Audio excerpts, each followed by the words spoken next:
So now that I have my lid over here, and I've got the brace to set it down in the bowl, I'm going to try and smooth these edges of this lid out a little bit more.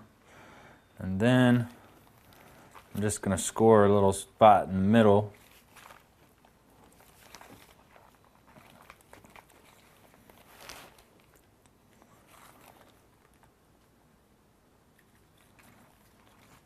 Which I've already done. And I'm just going to score the bottom of this. And then I'm just going to attach it there. Then I'm just going to take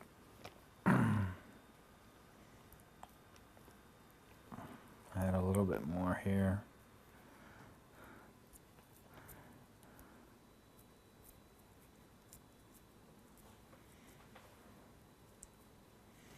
And score the bottom of it. Once I do that, I can attach it. And I ended up changing it, but I made it look like the same shape as the handle on the side of the bowl. And there I have my lid.